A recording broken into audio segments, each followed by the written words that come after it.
감사하신 주님, 여전히 연약하고 부족할 뿐 아니라 죄악되기도 한 저희들을 친구라고 불러주시고 하나님의 일을 저희들에게 알려주시고 하나님의 파트너로 저희들이 이 땅의 삶을 살 수 있도록 인도하심을 감사를 드립니다. 감당할 수 없는 칭호를 저희들에게 주셨습니다. 염치가 없지만은, 감히 받을 자격이 없지만은, 그러나 하나님께서, 예수 그리스도께서 저희를 친구라 불러주신 그 귀한 부르심을 받습니다. 그러나 우리가 칭호만 받는 것이 아니고 우리를 친구라 부르시는 하나님의 마음이 어떤 것이며 또 그 속에 담겨져 있는 하나님의 가르침이 무엇인가를 날마다 배워가기를 소원합니다. 이 시간 요한복음 말씀을 통해서 저희가 함께 말씀을 나눌 때 성령 하나님께서 저희 한 사람 한 사람의 마음을 주관해 주시옵소서. 예수님의 이름으로 기도하옵나이다. 아멘. 오늘 읽은 말씀에서 우리를 예수님의 친구, 하나님의 친구라고 하는 이 표현을 읽으면서 함석헌 선생의 시가 생각이 났습니다. 여러분도 한 번쯤은 읽고 마음에 뜨겁게 도전을 받았을 법한 시인데, 그대 그 사람을 가졌는가 라고 하는 이 시를 제가 20대 때 처음 읽고 처음 시를 읽었을 때는 시의 내용이나 무게를 생각하지 않고 이런 친구를 만났으면 좋겠다, 또 내가 누군가에게 이런 친구가 됐으면 좋겠다, 처음에는 흥분하면서 그렇게 생각했던 기억이 납니다. 그리고 세월이 조금씩 지나면서 이런 친구가 있을 수가 없다는 생각을 점점 하게 되고, 나도 어떤 사람에게도 이런 친구가 되는 것은 불가능하겠다, 이런 절망감을 가지게 했던 시기도 합니다. 그러나 언젠가 다시 시를 읽으면서, 그리고 함석헌 선생이 그리스도인인 것을 알고 난 후에 이 시가 예수 그리스도를 말씀하는 게 아닌가 하는 생각으로 다시 읽으면서 이 시를 이전보다 더 좀 깊게 이해하게 됐다, 그런 생각을 하게 됐습니다. 그 시를 제가 오늘 다시 한번 여러분에게 읽어드리려고 합니다. 그대 그 사람을 가졌는가? 말리길 나서는 날 처자를 내맡기며 마음 놓고 갈 만한 사람, 그 사람을 그대는 가졌는가? 온 세상이 다 나를 버려 마음이 외로울 때에도 저 마음이야 하고 믿어지는 그 사람을 그대는 가졌는가? 탔던 배 끄지는 시간 구명대 서로 사양하며 너만은 제발 살아다오 할 그 사람을 그대는 가졌는가? 불의의 사형장에서 다 죽어도 너희 세상 빛을 위해 저만은 살려두거라 일러줄 그 사람을 그대는 가졌는가? 잊지 못할 이 세상을 놓고 떠나려 할 때 저 하나 있으니 하며 빈것이 웃고 눈을 감을 그 사람을 그대는 가졌는가? 온 세상의 찬성보다도 아니하고 가만히 머리 흔들 그 한 얼굴 생각에 알뜰한 유혹을 물리치게 되는 그 사람을 그대는 가졌는가? 여러분, 이런 친구가 있습니까? 없을 겁니다. 어떻게 사람이 이런 친구가 누군가에게 되어줄 수 있겠습니까? 또 참 부족한 우리가 가장 사랑하는 사람에게조차도 이런 사람이 되어준다는 것이 불가능하다는 것을 깨닫게 됩니다. 그러나 우리가 시작을 잘하면, 여기에 함석헌 선생이 그런 마음으로 이 시를 썼을 것이라고 저는 짐작합니다마는, 우리가 시작을 잘하면 그 시작이라고 하는 것이 하나님이 우리를 자신의 친구로 삼아주시고 그리고 우리가 그분과 하나가 될 때 우리도 누군가에게 예수님이 친구가 되어 주신 것처럼 우리 또한 누군가의 친구가 될 수 있는 이런 하나님의 가르침이 이 시 속에 담겨져 있고, 특별히 오늘 요한복음에 그런 가르침이 들어있다고 생각합니다. 우리가 얼핏 오해할 수 있습니다. 너희가 내 명령대로 행하면 나의 친구가 될 수 있다. 나의 계명을 따라 살면 내 친구가 될 수 있다. 이 말은 그냥 액면 그대로 생각하면 우리를 절망하게 만들 가능성이 많습니다. 내가 신앙생활을 오래 했지만은 내가 여러 가지 신앙적인 관심도 가지고 있고 체험도 하고 말씀도 읽지만은 내가 어떻게 하나님의 말씀대로 살 수 있겠는가? 하나님의 말씀대로 살지 못하기 때문에 나는 하나님의 친구가 될 수 없겠구나. 우리가 성경을 피상적으로 읽으면 이런 결론에 쉽게 도달하게 됩니다. 아닙니다. 여러분, 이 말은 이 한 귀절로 해석할 수 있는 말씀이 아닙니다. 예수님이 우리를 친구라고 말씀하실 때 요한복음에서 어떻게 친구 얘기를 하고 있는지를 잘 살펴볼 필요가 있습니다.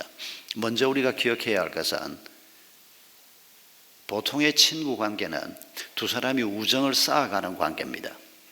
그런데 예수님과 우리의 관계는 예수님께서 선택하심으로 시작된 관계라고 오늘 본문이 분명하게 말씀하고 있습니다. 16절에 너희가 나를 택한 것이 아니요 내가 너희를 택하여 세웠나니. 우리를 친구라고 말씀하면서 너희가 나를 택한 것이 아니고 내가 너희를 택했다고 하는 이 말씀 속에 담겨져 있는 하나님의 뜻이 무엇입니까? 하나님이 나한테 잘 해주시는 것처럼 나도 그분에게 그의 말씀에 순종하고 그분을 사랑하고 그분이 기뻐하는 일을 행하면 그분과 내가 친구가 된다. 그럴 수 없다는 걸 하나님이 알고 있습니다. 내가 너희를 택했다. 그래서 내 친구로 삼는다. 너희가 나를 택한 것이 아니다. 이 말씀 속에는 이 친구 관계가 애초에 서로 뭔가를 주고받는 관계로는 불가능하다는 것을 주님이 알고 계신다는 얘기입니다. 그리고 이 친구 관계의 주도권은 전적으로 하나님께 있다는 것을 말씀하고 계시는 것입니다. 우리는 계속 실패합니다. 하나님을 사랑하지만은 그런 마음을 감사하게도 갖게 됐지만은 그러나 날마다 우리는 실패합니다. 만약 우리가 하나님의 말씀에 순종하는 것에 대한 대가로 하나님의 친구가 된다면, 예수 그리스도의 친구가 된다면 우리는 영원히 친구가 될 수 없습니다. 그러나 하나님께서 우리를 먼저 선택해 주시고 일방적으로 우리를 친구라고 먼저 불러주시고 칭호를 주시고 신분을 주시고 그리고 우리를 이끌어 가시면서 이 관계를 하나님이 만들어 가신다는 사실을 먼저 기억하십시다. 주님이 또 말씀하셨습니다. 이제는 내가 너희를 종이라고 하지 않겠다. 여러분, 이 종이라고 하는 단어는 영광스러운 의미로 쓰여졌던 단어입니다. 그 당시 노예들이 많이 있었습니다. 그런데 노예들은 자기 주인을 위해서 일하는 사람들이었습니다. 자기 생각은 없는 사람들입니다. 노예가 주인을 향해서 주인님 제 생각에는 그러면 그건 죽습니다. 노예는 사람이 아닙니다. 그냥 시키는 대로 하는 겁니다. 이름도 없었습니다. 대부분의 노예들은 1번, 2번, 3번 이런 식으로 불리워졌습니다. 아주 인격적이고 좋은 주인을 만나면 그래도 이름을 하나씩 갖는 노예들도 있긴 했습니다만은, 그래서 신약 성경에도 보면 이름이 1번, 2번 이런 이름이 나옵니다. 그리스도인이 된 사람들 중에서, 편지에 나오는 사람들 중에서 이 사람들은 틀림없이 이전에 노예였다가 자유인이 된 사람일 것이다. 그렇게 짐작을 하는데, 그런데 우리가 하나님의 종이다 라고 하는 말은 이제 우리가 사람의 뜻을 따라 사는 것이 아니고 하나님의 뜻을 받들어서 하나님을 섬기고 하나님의 뜻을 따라 세상을 섬기는 사람이다 라고 하는 영광스러운 칭호로 종이란 단어를 우리에게 붙여주셨습니다. 그런데 이제 더 영광스러운 칭호를 하나님이 우리에게 말씀하십니다. 이제 너희를 더 이상 종이라고 하지 않겠다. 종은 주인이 하는 것을 알지 못한다. 그러나 내가 이제 너희를 친구라고 하겠다. 내가 아버지께 들은 것을 너희에게 말해주겠다. 여러분, 예수 그리스도께서 지금 친구라고 말하면서 예수 그리스도가 아버지께서 주신 것들을 우리에게 말해주어서 우리가 하나님이 무엇을 행하려고 하는지, 하나님이 세상을 어떻게 만들어 가려고 하는지, 하나님이 고장난 우리의 가정을 어떻게 세워가려고 하는지, 하나님이 우리의 아이들을 어떻게 세워가려고 하는지를 하나님이 우리에게 알려주시겠다는 것입니다. 그리고 하나님이 알려주시는 그 길을 따라 걸어갈 때 우리가 하나님의 친구로서의 삶을 살 수 있다고 말씀하시는 것입니다.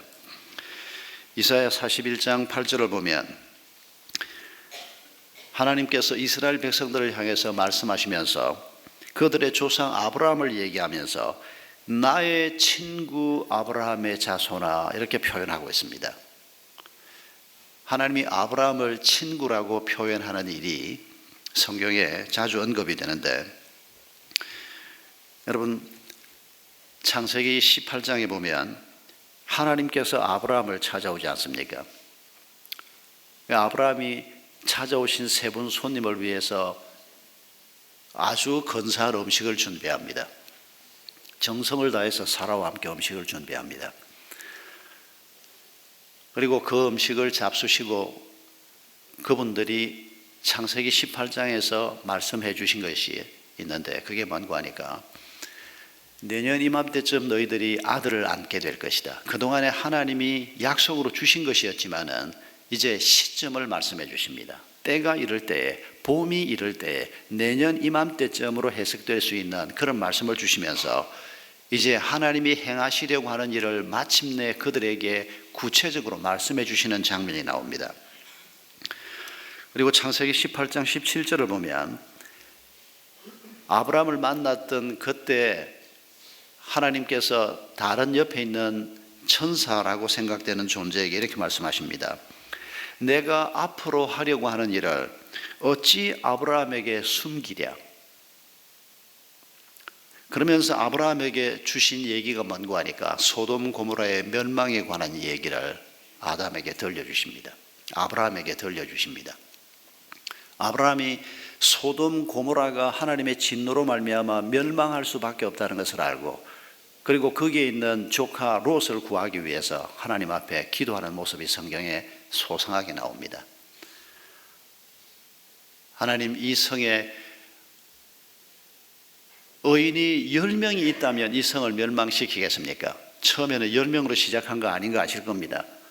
저 위에서부터 시작해서 조금씩 아브라함도 끈질기지만은 하나님도 짜증내지 않고 그 얘기를 계속 들어주시는 것을 보면 참 놀랍다는 생각이 드는데, 여러분, 하나님께서 친구 아브라함에게 그의 가정에서 앞으로 일어날 일을 하나님이 말씀해 주셨고, 그리고 소돔 고모라에 일어날 일들을 말씀해 주셨고, 앞으로 그의 후손들을 통해서 어떤 일이 이루어질 것인가를 말씀하셨던 그 아브라함을 놓고 친구 아브라함이라, 그리고 그의 후손들에게도 너희 조상 할아버지가 내 친구였다, 그 사실을 종종 상기시켜 주신 것을 우리가 성경에서 볼 수가 있습니다. 여러분, 오늘은 어떻습니까? 하나님이 아브라함을, 또 혹은 천사가 아브라함을 자주 찾아가셔서 말씀을 주시고 했습니다마는, 그러나 오늘 우리와 아브라함의 입장을 비교해 보면 예수님께서 떠나시면서 보혜사 성령을 내가 너에게 보내겠다. 그분이 너희에게 내 말을 깨닫게 해주겠고 생각나게 해줄 것이다. 그분이 우리 속에 거하시면서 우리가 그분과 교제하면 그분이 우리에게 모든 일들을 일러주시고 우리의 길을 인도해 주시고 우리에게 지혜를 주시고 우리에게 능력을 공급하게 하겠다. 여러분, 이전 구약시대 백성들이 하나님께로부터 말씀을 듣고 하나님이 행할 것을 아는 정도하고 비교할 때 오늘 우리는 훨씬 더 유리하다고 말할 수가 있습니다. 성령이 우리 가운데 계시고 또 하나님께서 66권의 책을 우리에게 주셨습니다. 말씀을 주셨습니다. 이 말씀 속에 하나님의 뜻을 담아서 우리에게 주신 것입니다. 여러분, 우리가 하나님께서 무엇을 행할 것인가를 아는 것이 중요합니다. 그걸 알려고 하면 성경 말씀을 바르게 깨달아야 하고 또 말씀에 대한 이해를 가지고 말씀의 근거에서 우리 삶을 바라보고 현실의 문제를 바라볼 줄 아는 이런 관점을 가지고 있으면 하나님이 무엇을 행하려고 하는지 우리가 알 수가 있습니다. 오늘 우리 지연자매가 아들이 죽을 수도 있는 그런 급박한 상황이 벌어졌을 때 하나님 앞에 살려달라고 기도하고, 그러나 또 살려주시더라도 완전히 회복되게 해달라고 기도하면서도 그러나 하나님께서 이 아이를 데려가실 수도 있고 하나님의 뜻이 무엇인지 그런 점에 주권자 되신 하나님을 마음에 품고 기도했다고 하는 표현을 여러분 기억하시겠습니까? 저는 그 표현이 너무 마음에 와닿았습니다. 전에도 간증을 듣고 개인적으로도 얘기를 들었음에도 불구하고 오늘 우리 지연자매 부부가 아이 문제를 놓고 하나님 앞에 씨름했던 그 순간들을 생각하면 어떤 것보다 이 아이의 내가 어머니고 아버지지만은 그러나 하나님께서 이 아이의 주인이시고 이 아이의 생명을 주관하시는 분이 하나님이시고, 그래서 그 하나님을 바라보면서 그 상황을 견뎌냈던 그게 오늘 은혜 나눔의 핵심이 아닌가 생각이 됩니다. 하나님께서는 우리 삶의 모든 영역에서 하나님이 어떻게 행하실 것인가 하는 것에 대해서 우리에게 말씀하시는 분이라고 저는 믿습니다. 우리가 그 하나님의 뜻을 깨닫지 못하는 것은 우리의 무지와 우리의 강팍함과 우리의 죄악됨 때문입니다. 우리의 게으름 때문입니다. 하나님은 수천 년 전부터 우리에게 말씀하고 계시는데도 우리가 하나님의 말씀 앞에 마음을 열지 않고 귀를 열지 않는 문제가 있을 뿐입니다. 하나님께서 우리를 친구라고 말씀하실 때 우리가 또 한 가지 기억해야 할 말씀이 16절에 나옵니다. 너희가 나를 택한 것이 아니요 내가 너희를 택하였다고 말씀하시고 또 택한 이유를 말씀하시면서 이는 너희로 가서 열매를 맺게 하려 하고 또 너희 열매가 항상 있게 하여 내 이름으로 아버지께 무엇을 구하든지 다 받게 하려 함이라. 예수 그리스도의 이름으로 우리가 하나님 앞에 기도하면 무엇이든지 하나님이 주시려고 한다. 열매를 많이 맺으라. 이 말씀에서 우리가 놓치기 쉬운 게 하나 있습니다. 예수님 이름으로 내가 무엇인가를 구하면 하나님이 다 이루어 주신다. 우리 삶에 많은 열매가 있다. 우리가 열매 쪽에 너무 관심을 가지고 생각할 가능성이 있습니다. 그러나 여러분, 예수 이름으로 무엇이든지 구하면 라고 하는 이 말에 우리가 주목할 필요가 있습니다. 여러분, 기도하니까 무엇이든지 다 이루어집니까? 이루어지지 않을 때, 아니 내가 나를 위해서 구한 것도 아니고 다른 사람을 위해서 기도하고 여러 사람의 축복을 위해서 기도하는데도 때로는 우리의 기도가 응답되지 않는 경우도 자주 있습니다. 그런데 지금 하나님은 말씀하시기를 예수의 이름으로 우리가 구하면 무엇이든지 다 이루어 주겠다. 이 말씀 속의 핵심은 예수 이름으로라고 하는 말입니다. 예수님 이름으로 기도합니다 라고 하면 되는 건가? 아닙니다. 예수님이 원하는 것이 나의 원하는 것이고 예수님이 기뻐하는 것이 내가 기뻐하는 것이고 예수님이 싫어하는 것을 나도 싫어하고 예수님과 내가 하나가 된다는 뜻입니다. 예수님이 생각하는 것을 나도 생각하고 예수님이 가고자 하는 방향으로 내가 나아가고 예수님이 버리겠다고 생각하는 것도 나도 버리고 이렇게 예수님과 우리의 마음이 하나가 되고 연합이 될 때 그게 바로 예수 이름으로라고 하는 말입니다. 우리가 예수님의 마음이 하나가 돼서 기도하면 하나님이 우리의 기도에 응답하지 않을 이유가 없지 않습니까? 그게 바로 하나님이 원하시는 것이기 때문입니다. 열매를 생각하고 우리가 계명을 지킨다는 행함을 생각할 때 그 이전에 억지로라도 그냥 계명을 지키기만 하면 되는 것인가? 계명을 지킨다라고 하는데 핵심이 있는 것이 아니고 이 말씀이 얼마나 내게 소중한 말씀인가? 하나님이 우리에게 하나님의 말씀을 주실 때 신명기 10장에 있는 것처럼 우리의 행복을 위해서 그 말씀을 주신 것입니다. 내가 이 말씀을 따라가면 내게 가장 큰 행복이 되고 축복이 되기 때문에 하나님이 우리에게 말씀을 주신 것이지, 우리를 얽어매기 위해서 자유로운 삶을 하나님께서 살지 못하게 막아놓고 우리를 그냥 그물에, 그냥 촘촘한 그물에다가 우리를 얽어매는 것처럼 하나님의 말씀이 우리에게 주어진 것으로 생각하는 예배자들도 들어 있습니다. 아닙니다. 하나님의 말씀은 우리를 살리기 위해서 주신 것이고, 우리를 행복하게 하기 위해서 주신 것이고, 우리를 축복하기 위해서 주신 말씀입니다. 이런 하나님의 의도를 우리가 기억하면서 기쁨으로 이 말씀을 받아들이고 하나님과 마음이 하나가 되고, 이런 마음을 가지고 우리가 가정을 세워가고 일터에서 우리가 감당해야 될 일들을 하나님과 한 마음이 되어서 움직이기 시작할 때 바로 거기에 열매가 맺힌다는 얘기입니다. 사무엘상 17장에 보면 유명한 다윗과 골리앗의 얘기가 나옵니다. 어린 소년이었던 다윗이 일국에, 그것도 아주 강한 나라에 전쟁터에서 잔뼈가 굵은, 이미 그 이름이 널리 알려져 있는 골리앗이라고 하는 키가 2m 30이나 되는 큰 칼을 가지고 있고 온몸은 무장을 해서 얼굴 이렇게 내놓은 곳 말고는 공격할 때도 잘 없는 이 골리앗과 다윗의 전투는 참 유명합니다만은, 그러나 여러분, 여기에서 우리가 만약 이 사실을 알지 못한 채 이 스토리만 기억한다면 우리는 다윗 골리앗 얘기를 반도 모르는 것입니다. 여러분, 다윗이 사울에게 이런 말을 들었습니다. 왕이었던 사울이 어린 소년 다윗을 보고 사무엘상 17장 33절에 보면, 네가 저 블레셋 사람과 싸우겠단 말이냐? 너는 소년이고 그는 어려서부터 용사고 지금은 유명한 장군인데 이건 성산이 없는 일이다. 그냥 집으로 돌아가라. 사울이 그런 식으로 다윗을 타이릅니다. 그런데 그때 다윗이 한 말을 우리가 기억해야 합니다. 이 어린 소년 다윗이 왕을 향해서 이렇게 말합니다. 제가 옛날에 14살짜리가 옛날에 그러니까 좀 웃기긴 합니다만은, 옛날에 양을 칠 때 사자나 곰이 내 양들을 물어가도 내가 쫓아가서 그들의 입에서 양들을 구해냈고, 그리고 그 사자나 곰이 나를 죽이려고 대들어도 내가 오히려 그 사자나 곰을 쳐서 죽였습니다. 나를 사자와 곰의 발톱에서 건져주신 하나님이 저 블레셋 사람의 손에서도 나를 건져내실 것이라고 믿습니다.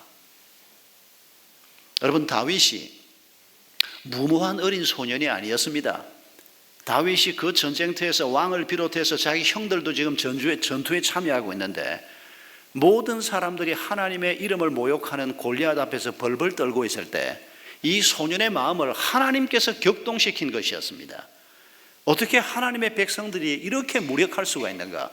어떻게 하나님의 사람들이 하나님의 이름을 모욕하는 저자를 놓고 어떻게 이렇게 숨을 죽이고 있을 수가 있는가? 여러분, 그건 하나님이 주신 마음이었습니다. 그리고 어린 시절, 그때보다 더 어린 시절에, 더 꼬마였을 때도 곰과 싸웠는데 하나님이 그때 나를 지켜주셨는데, 지금도 하나님이 나와 함께 하셔서 저 골리앗과 싸워 이길 수 있을 것을 믿는다고 지금 고백하는 것입니다.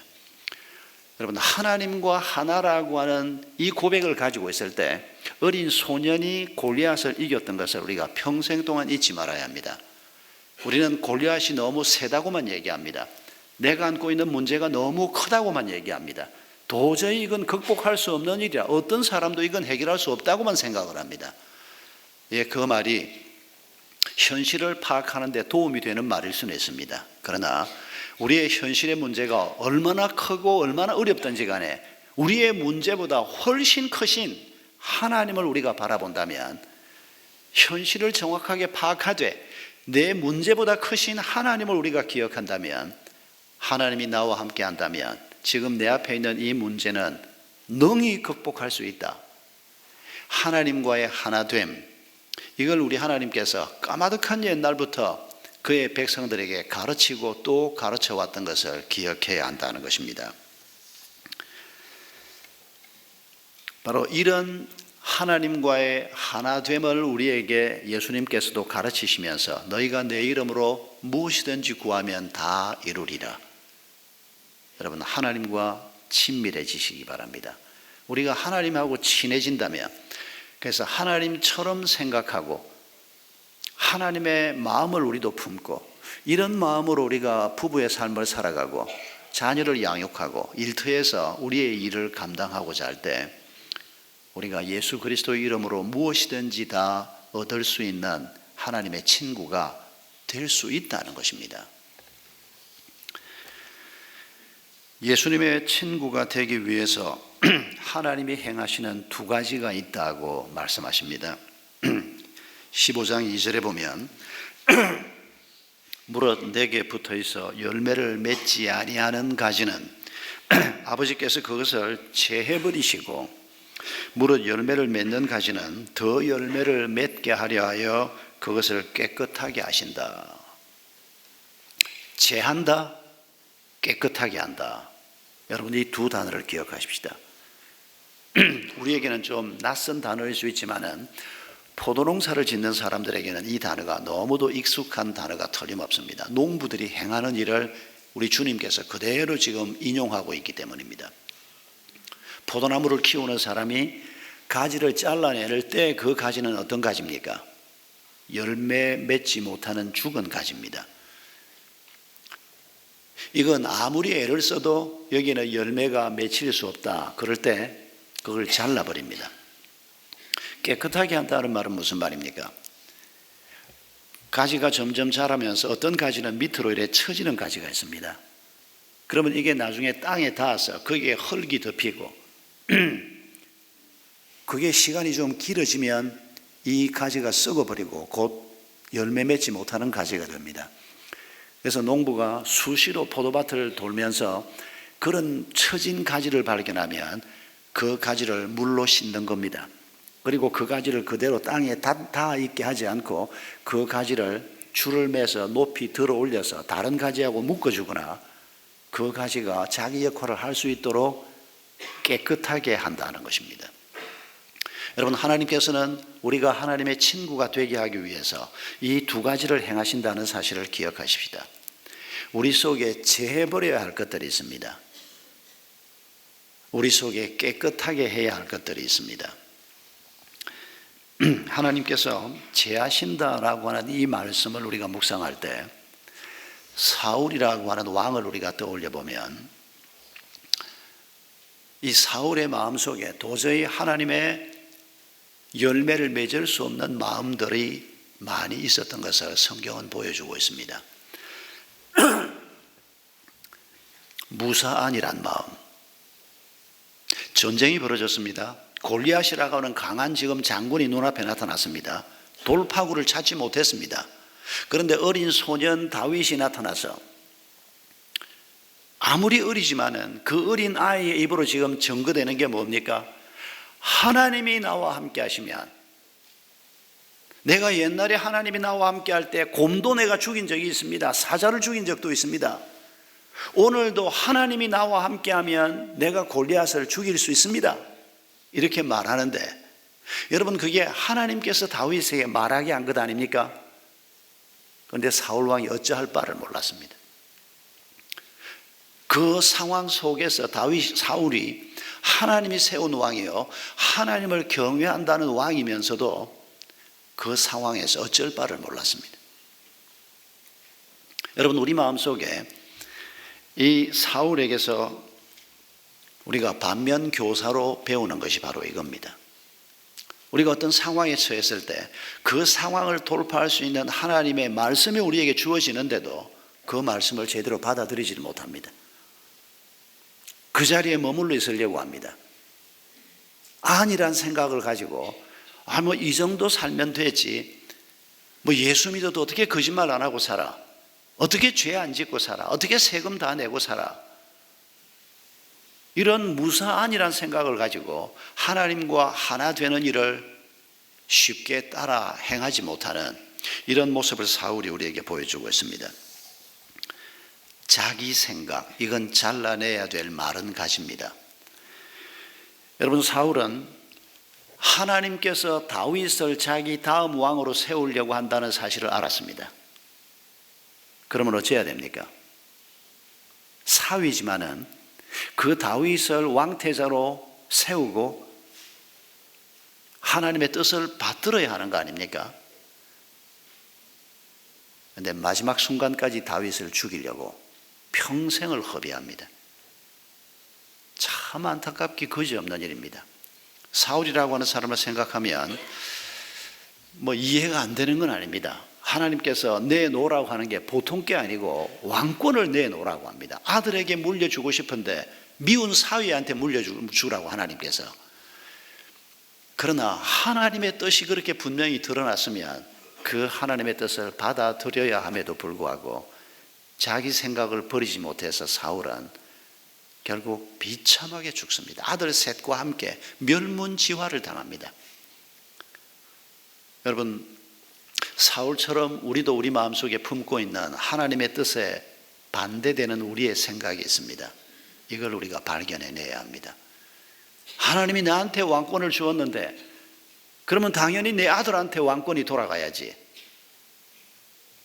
여러분, 우리가 이런 방식으로 생각하는 게 어떤 게 있습니까? 내가 지금 가지고 있으니 이건 반드시 내가 가지고 있어야 한다. 누구도 뺏어갈 수 없다. 누구에게도 이건 내놓을 수가 없다.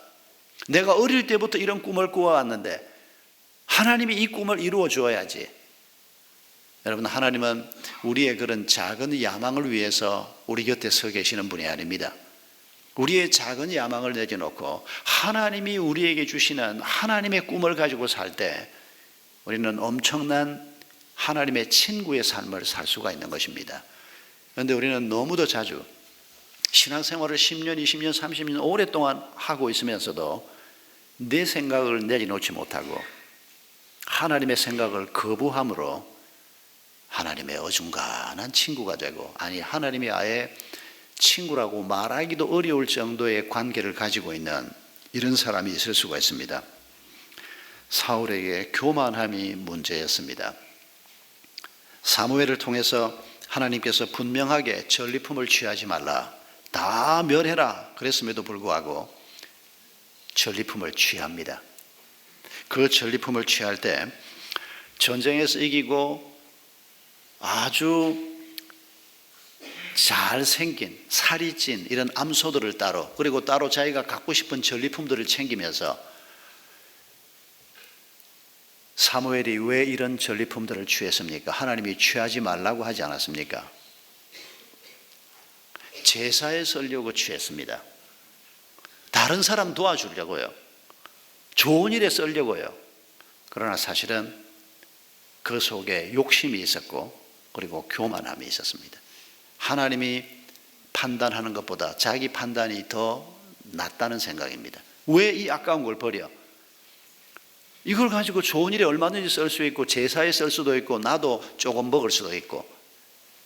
여러분, 이게 바로 욕심과 교만이 뒤엉켜 있는 사울의 생각이었습니다. 오늘 우리 마음속에 바로 이런 것들을 잘라내야 합니다. 사울에게서 발견되는 네 가지 말씀을 드렸습니다마는 안일한 생각, 자기 생각, 욕심, 교만, 이런 것들이 사울을 망쳐버렸습니다. 이런 것들을 잘라내고 하나님 앞에 새롭게 섰으면, 그리고 하나님의 뜻을 따라 그의 왕위를 사위에게 잘 물려주었으면 이스라엘은 초기부터 더욱더 든든한 나라로 세워질 수가 있었을 것입니다. 깨끗하게 하신다. 잘라낼 가지는 아니고 이 가지를 물로 씻어서 잘 들어 올려서 가지가 열매를 잘 맺을 수 있도록 깨끗하게 하신다. 이 말씀도 오늘 우리에게 그대로 적용되어야 될, 하나님께서 우리 삶 속에서 행하시려고 하는 중요한 하나님의 일인 것을 잊지 마시기 바랍니다. 여러분, 내 속에 깨끗하게 청소해야 될 지저분한 것들이 어떤 것들이 지금 현재 있습니까?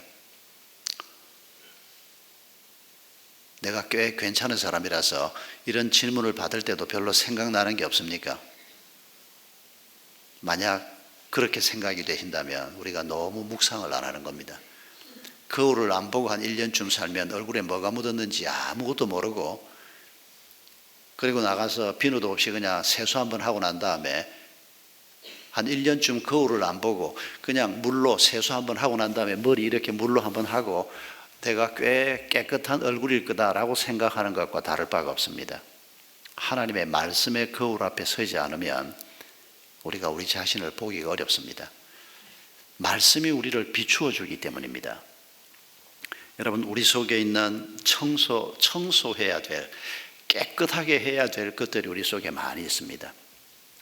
우리 속에 하나님이 주신 거룩한 욕심이 아니고 인간적인 욕망들이 있을 수 있습니다. 포르노 같은 것들, 음란한 것들, 술은 정말 버려야 하는 건가? 어떤 분들은 예수님도 포도주 한 잔씩 했지 않냐 이러는 분들이 있는데, 여러분, 술을 그런 관점에서 보는 것은 옳지 않습니다. 구약 성경에 보면 술을 쳐다보지도 말라 이런 규절도 있다는 것을 잊지 마십시오. 술에 대해서도 바른 이해가 필요하고, 우리를 깨끗하게 하려고 할 때 특히 이 음주 문화, 우리 한국의 음주 문화는 아주 이건 심각합니다. 아주 이건 더러운 문화인 경우가 대부분입니다.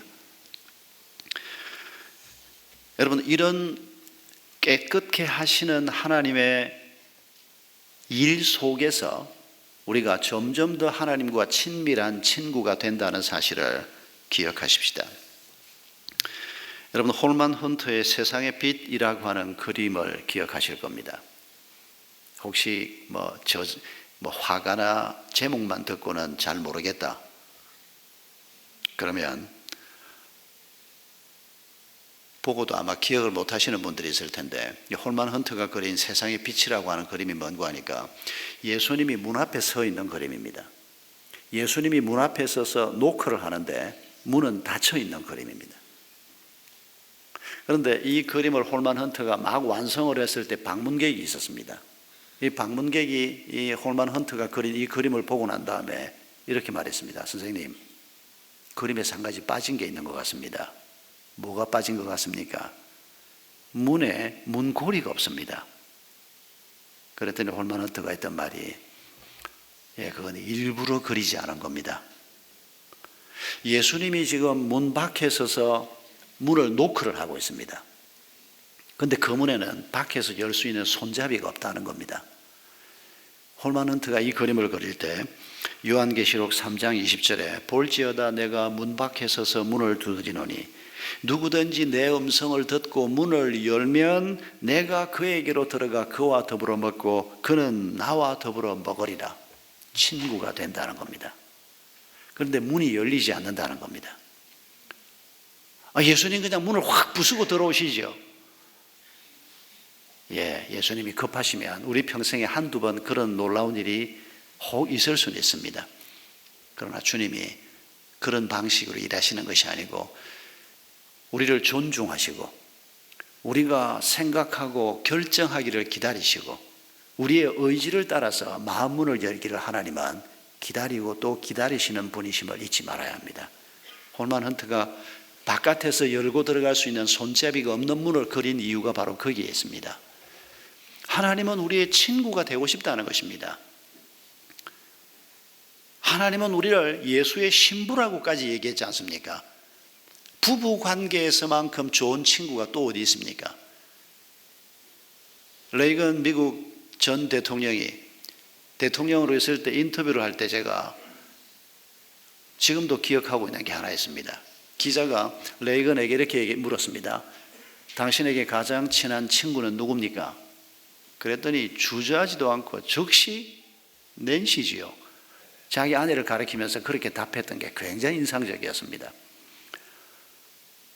그럼 부부간이야말로 가장 좋은 친구가 되어야 될 사람인데, 우리 부부는 고만고만한 부부다, 친구다, 이런 분들은 회개하셔야 하는 겁니다. 박 목사 당신은 어떻소? 그건 묻지 마시고 그건 따로 꼭 묻고 싶으면 개인적으로 만나서 한번 얘기를 해보십시다만은, 하나님께서 우리에게 부부관계로 허락을 하시고 그 부부관계가 무언가를 우리에게 가르쳐 주시고 그리고 또 우리에게 말씀하지 않습니까? 너희가 내 아들 예수의 신부다.